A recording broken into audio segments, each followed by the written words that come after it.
Moscow is in total collapse. The city is literally being wiped off the face of the earth by snow, frost, and hurricane winds. Listen, dive here, dive here. There's chaos at Moscow's airports. The crashists haven't been able to fly out for 3 days. It's already been 3 days they've been stuck. We were kept in a hotel for about 5 hours and then brought back. Passenger trains have stopped. On the MCAT and highways, there are kilometer-long traffic jams, and total gridlock has already been recorded on the M4 and M2 roads. Accidents everywhere.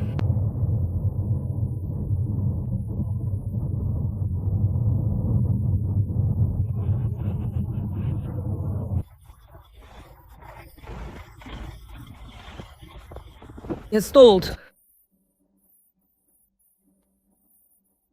Trucks are stuck blocking the road to Moscow, leaving everyone stranded without fuel or heat. Waiting an hour for fuel in Moscow on February 4th.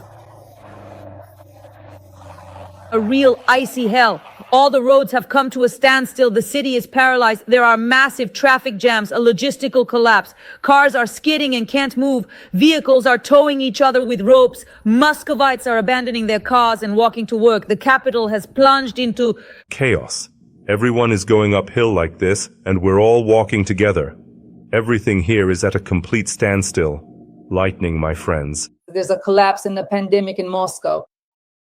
Panic. Moscow is under the powerful cyclone Francis. It burst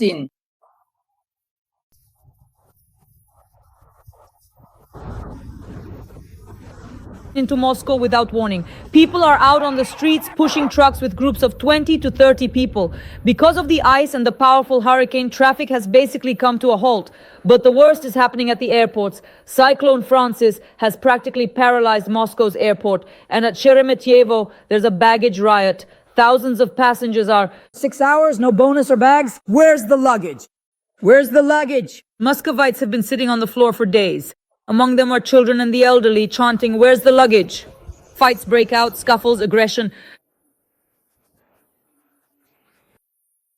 Where's the luggage?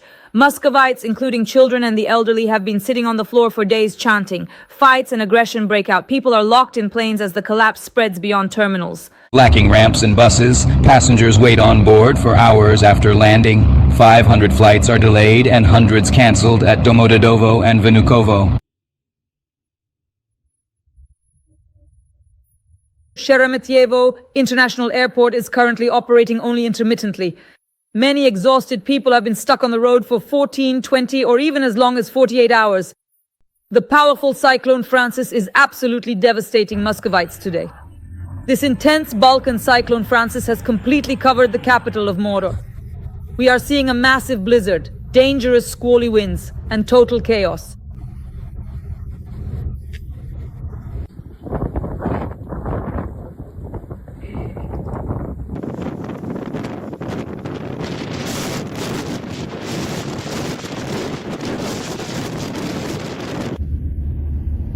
Half-meter snow hits Moscow. A yellow danger level was declared in Moscow. The airports are in chaos with panic and crushes.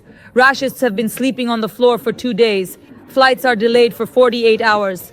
Moscow's airports are practically shut down. Up to 1,000 flights have been cancelled, dozens detained. Airports are practically shut down. Up to 1,000 flights cancelled, dozens held for hours. Many frustrated passengers are currently stuck inside the airport terminals. Air traffic is completely disrupted. Shouting, scandals, and panic are erupting everywhere. Right here in my office, there are both delayed and non-delayed flights. The city of Moscow is currently paralyzed by a massive and severe snowstorm. A yellow danger level has been declared in the city. By evening, snowdrifts will reach 65 centimeters. This could set a new weather record. The snow is falling almost non-stop. Wind gusts reach up to 20 meters per second. Public utilities can't keep up. Snow removal equipment is getting stuck. Residents are clearing the courtyards themselves in the snowdrifts. The residents.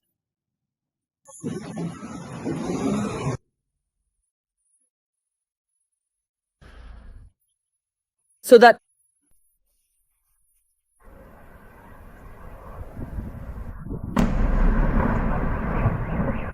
could Maybe someone will drive through soon, but it's just depressing everywhere. Moscow, Belgorod blackouts. Did you see it in Russia? Strikes on the thermal power plant. More than 500,000 people without power. And a total blackout in the Moscow region.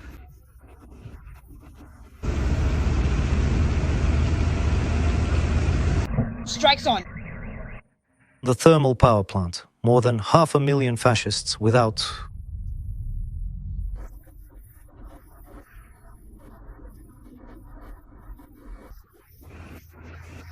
Massive blackouts. The city of Belgorod. The town of Shebekino. And dozens of other nearby settlements in the region. Settlements. The strike hit the thermal power plant and key substations. The governor.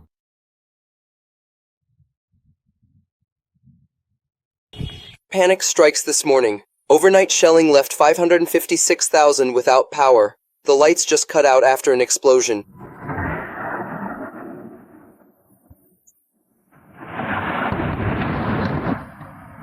Damn. What the hell is going on here, seriously? Shit, there is absolutely no way this is happening. That is it. The entire city has gone completely dark. The iron ring around Moscow is tightening every second. The whole Moscow region is falling into chaos. Oryol, Bryansk region, explosions. A missile alert has been declared. This is Ukraine's response. After Russia's night strike, for the first time, the war is returning deep into Russia with cold, darkness, and panic. The Balkan whirlwind has brought heavy snowfalls, squally winds, an aviation collapse, and complete transportation paralysis. The snow has been falling almost non-stop for several days. Wind gusts reach up to 18 meters per second. Up to 60% of the monthly precipitation norm is expected in a single day. Snowdrifts are up to 45 centimeters and in some places up to 60, which already exceeds the historical record. Moscow is literally being buried under snow and ice. A figure that already significantly exceeds the previous established limits. According to the historical record, Moscow is literally being buried under massive amounts of snow and ice. This heavy snowfall has brought the capital to a standstill as emergency crews struggle to clear the streets and maintain basic services during the freeze. Airports.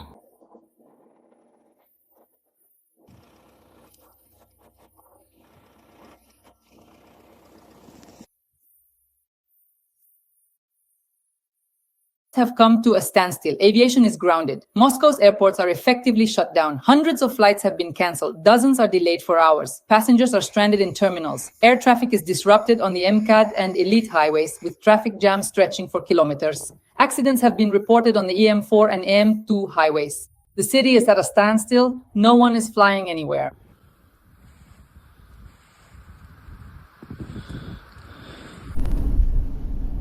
There is an aviation collapse at the capital's airports. Flight cancellations, panic, evacuations, hundreds of flights affected. At the aviation airports, there is an aviation collapse, flight cancellations, panic, evacuations. Hundreds of flights are unable to depart from the airports.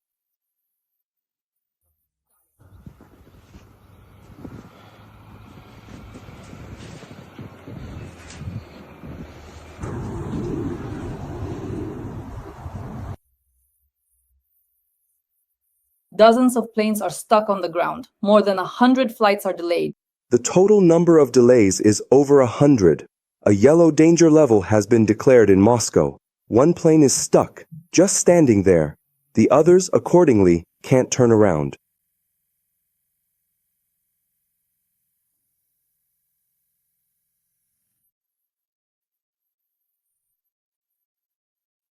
The capital's air gateways are effectively paralyzed. The minute hand completes its steady journey around the clock face, aligning perfectly with the hour hand at the very top. Internal gears click with precision, and a single resonant chime echoes through the quiet room, signaling that the time is exactly 1 o'clock. This solitary strike marks the start of a new hour, filling the space with a deep tone that lingers briefly before fading away, leaving only the steady ticking of the pendulum behind. traffic jams, accidents, and chaos. On the M4 and M2 highways, there are traffic jams and accidents, cars are skidding, and public transport is operating with disruptions. Utility services have been put on emergency alert. Nearly 30,000 people and about 10,000 pieces of equipment are involved. The snow is falling faster than it can be cleared. Moscow can't keep up. And in the Moscow region, there are total blackouts with power outages in several localities. No electricity, no heat, and no water. In some places, the power is out. In others, there's no heat and there's no water. People are complaining about cold apartments and lack of water. And this is just the beginning. But the most important thing is the Belgorod region. There, it's simply a humanitarian disaster. That's where the situation is the most severe. More than 500,000 people are without electricity, heat, or water. Beyond water shortages, cold apartments signal a growing humanitarian disaster in the Belgorod region. Following overnight shelling of engineering infrastructure, over 500,000 residents are now without electricity, heat, or water as of 6 a.m. today. The specific numerical value we are currently discussing and focusing on in this particular context is exactly 556, which represents the total count or the final sum that has been calculated after a very thorough and detailed analysis of all the available data points and relevant information that we have gathered throughout this entire process from the very beginning until this present moment. 600,000 lack power and 200,000 lack water. Worked. Currently, more than 500,000 Russian citizens have been left completely without electricity, essential heating, and clean running water. Unfortunately, Today. rough morning for Shelling left 556,000 without power. Signals gone after the Oriol CHP plant hit.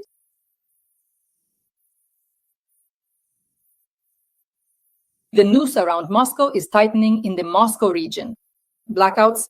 We are attacking thermal power plants in the Moscow region as well as in Belgorod, Bryansk, and Kursk regions. He played a lot. The lights were just on. Something exploded. We're hitting plants in Moscow and border regions. Blackouts spread as the noose tightens. completely. He played enough. The lights were just on. Something exploded. Fuck. Wow. It started. Shit, yeah. Fuck this. That's it. There's no power in the whole city. More than 500,000 people are without heating, and 2,000 apartment buildings are without heat. Molotkov is outright calling this a bad morning. The region is basically plunging into darkness and cold. And it's all because we're attacking the thermal power plants. The ring around Moscow is tightening. Belgorod, Bryansk, Kursk, the Moscow region, there are total blackouts there. The CHP plants have been blown up. So strikes on infrastructure, Oriol and Bryansk are burning. So, strikes on infrastructure, Oriol, Bryansk, burning. Overnight, damage to energy infrastructure was recorded in several regions of the Oriol region. Explosions, power, water, and heating were partially lost. The governor confirmed damage to a utility infrastructure facility in the Bryansk region. Power outages in at least 2 districts. In 3 regions, Belgorod, Oriol, and Bryansk, blackouts were reported after the strikes and due to severe weather conditions. The result, Russia is freezing. There is currently a yellow danger level warning. Heavy snow, freezing frost, widespread power outages, major blackouts, and a complete lack of electricity. There was absolutely no heat available, and the relentless strikes on our critical infrastructure meant that everything seemed to happen all at once in a wave of chaos. We made our way up to the local art school, and right there on the 2nd floor, we encountered a very strange sight where a Suzuki Jimny had somehow managed to get completely stuck.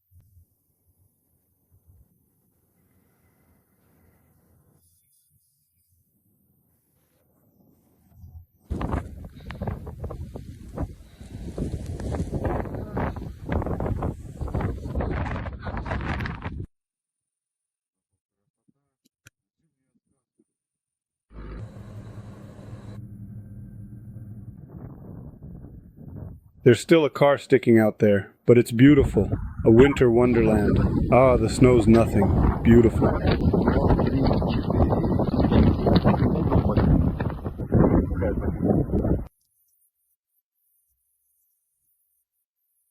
Cities are left without electricity, heat, and water. Aviation is grounded. Utilities. Our current system simply can't manage this heavy load. Freeze, freeze, wolf tails. You shall absolutely not be allowed to pass. Damn, because of idiots like these people right now? In the end, you will eventually end up going to school.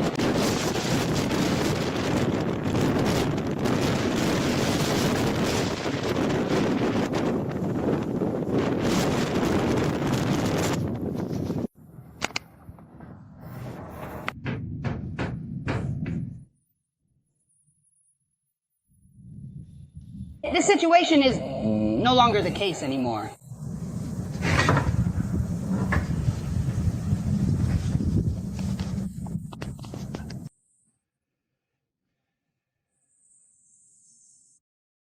Just bad weather. This is a systemic crisis that is hitting the country right now, and we continue to follow the developments. Friends, please like this video and subscribe to my YouTube channel, Dasha Shastlivaya.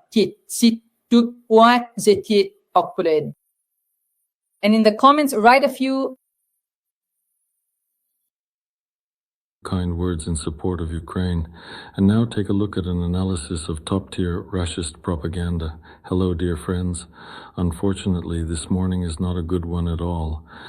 As a result of last night's enemy shelling of the engineering infrastructure in the Belgorod region, as of 6 a.m. today, 556,000 people in 6 municipal districts are without electricity. A nearly identical number of residents are currently without heat. In the first part of the city, that accounts for approximately 1,920 different apartment buildings. Nearly 200,000 people are also without access to running water and sewage services. All emergency crews are stationed at their posts. In 15 minutes, I will hold a formal meeting of the emergency headquarters. We will review the current progress on restoration efforts. Extensive preparations for these repairs are currently well underway. Of the backup capacities that we have been restoring together over the past few months, restoration work is underway wherever it is possible to restore, and soon we will be able to fully assess the damage and the timeline for recovery. The situation is extremely difficult, but I hope that we will be able to get through it. We will provide more detailed and up-to-date information as soon as possible, which is currently scheduled to be officially released and made available at exactly 1 o'clock in the afternoon today, and I intend to hold my position until that specific time arrives. There will be a series of 12 separate and consecutive follow-up meetings of the Central Operational Headquarters.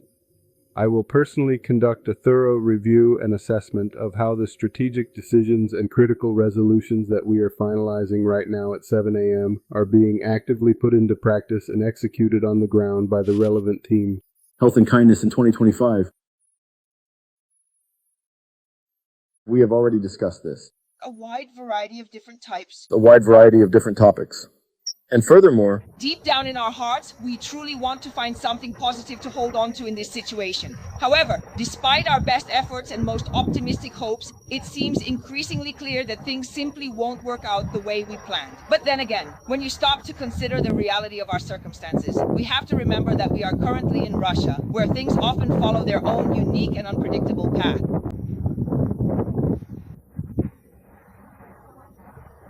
People lived in the building, both in privatized apartments and in municipal ones. We were promised that our building would be restored and that we would be able to return to our apartments without any problems. But in reality, we became homeless. Apart from being registered in a pit, we have nothing.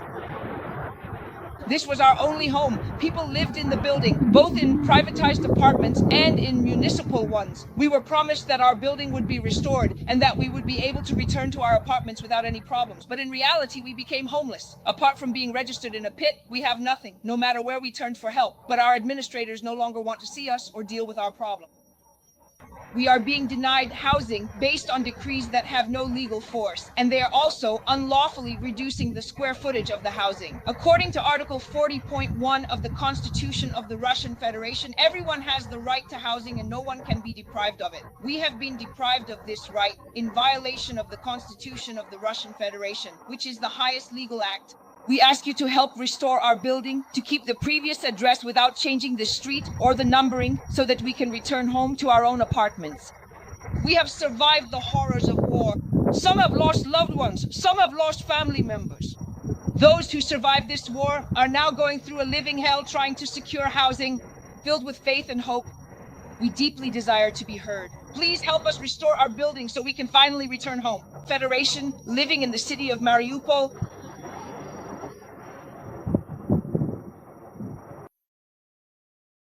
Residing at 16 Moskovskaya Street.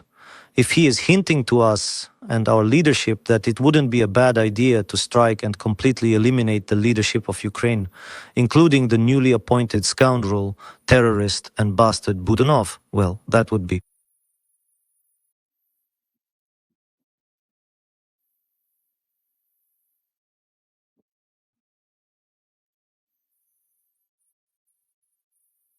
So Maduro made the right decision, didn't he? India could have a very interesting perspective on this.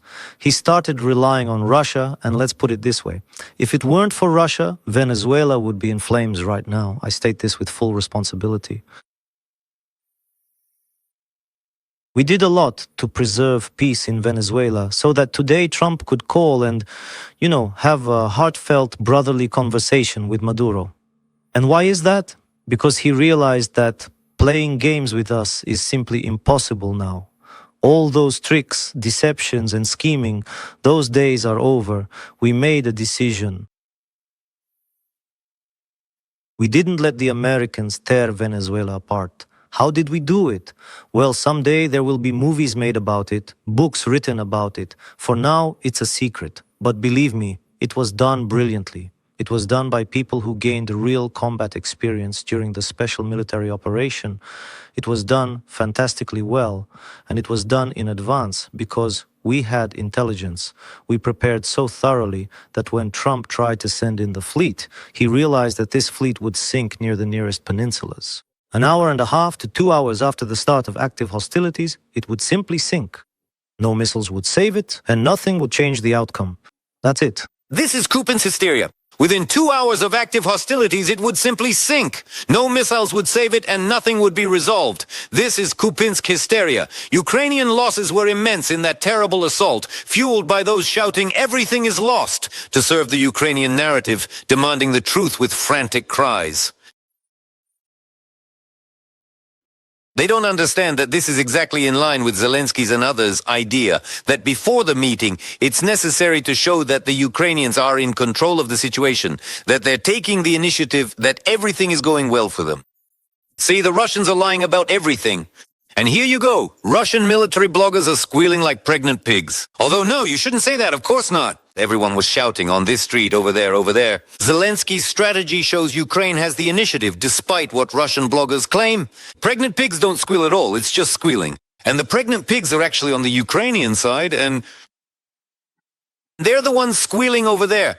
And ours, well, let's say, are cawing like crows, saying everything is lost, and they're the only ones telling the truth, and urgently. Buy NKVD Finnish knives, and with that money we'll help the front, for which we're now doing everything possible to make things worse. If such a situation had happened during the Great Patriotic War, there would have been no Operation Bagration. Nothing would have been possible.